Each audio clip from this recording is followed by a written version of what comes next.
دریائے مانگل میں Ayub medical complex کا گندا پانی اور ادویات کا کچرا شامل ہونے پر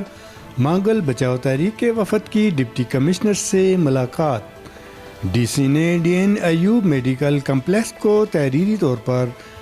ٹریٹمنٹ پلانٹ اور انجیکشن سرنج تلف کرنے والی مشینری کو بھی فعال کروانے اور رہائشی کالونی سمال انڈسٹریز کی جانب سے کوتاہی کرنے والوں پر بھاری جرمانے اور جیل بھجوانے کی یقین دہانی کرائی ہے۔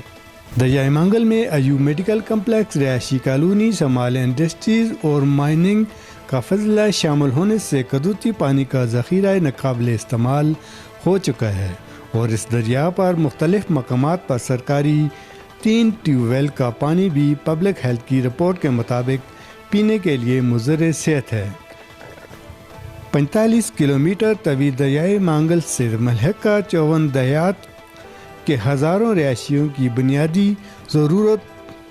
داؤ پر لگی ہوئی ہے۔ Deputy commissioner captain retired Sarmad Saleem Akram نے مانگل بچاؤ تحریک کے وفد کو یقین دلایا کہ اس قدرتی ماحول کو دوبارہ بحال کرنے کے لیے ضلع انتظامیہ اپنی ذمہ داری پوری کرے گی۔ انہوں نے دریائے مانگل میں ایوب میڈیکل کمپلیکس کے فضلے سرنج اور خون کے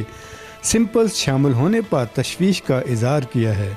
اور D N Ayub medical complex کو اس احساس نوعیت کے معاملے پر تحریری طور پر آگاہ کرنے کی یقین دہانی کرائی ہے تاکہ ایوب میڈیکل کمپلیکس کا ٹریٹمنٹ پلانٹ اور سرنج کو تلف کرنے والی مشینری کو فعال بنایا جا سکے۔ انہوں نے رہائشی کالونی اور سمال انڈسٹری کی جانب سے گندگی شامل کرنے کا بھی سخت نوٹس لیا اور اس بات پر زور دیا ہے کہ باقاعدہ سرکاری نوٹس